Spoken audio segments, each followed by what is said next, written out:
And player of the game, Tanner Gillis, goes 6 strong innings on the mound. Quality start for him, striking out 9. And let's just start there, man. You were looking good out there on the mound. What was working for you, too? What were you attacking them with pitch-wise in your repertoire?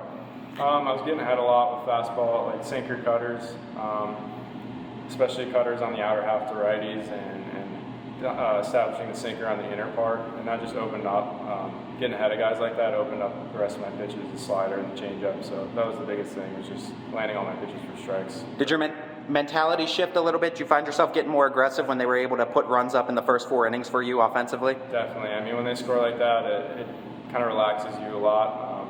Just tells me I can pound the strike zone and trust my defense and trust the game that Matt's calling behind the dish. So, yeah, definitely when they score runs like that, it makes it a lot easier as a pitcher.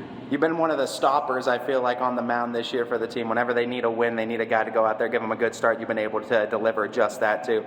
What gives you that mentality to go out there any given day, any given opponent, to just go out there, compete, and give it your best stuff, too? I think it's just trusting the work that I put in and trusting my stuff, and then trusting the catcher and the defense behind me. I mean, they really are the ones who make it happen. And if you can throw strikes and dominate the strike zone and trust your stuff, then a lot of good things are going to happen. Just going one pitch at a time. I know playing time, a big proponent of this second half. Everyone wants to get their time into, but I know you guys are also a group of competitors. All of you guys are too. How much are you paying attention to the standings, knowing you guys are right into the thick of it too, trying to get the top spot in the standings? I wouldn't say we pay attention to it that much. I mean, we just got to focus on winning one game at a time. And if you do that, you're probably going to end up in a good position to end the year.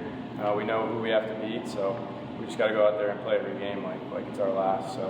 When you talk about you facing guys now maybe a second time around and, second starts against certain teams too, I'm very interested in how you've been able to get stronger and continue to develop yourself throughout the league. What are some things you've really focused on? What are some things you feel like you've grown in since the start of the second half of the league? Yeah, I think so. I joined a little late, but this was my second time facing Williamsport. I think the biggest thing is just you got to have all of your pitches working, because if you only have 2 or 3 pitches that these guys have seen so many times, they're going to start to catch on. So I feel like kind of changing up the way you attack the hitters and changing the eye level and stuff like that is a big thing when you face teams for a second and third time. You got to have all your pitches working. So.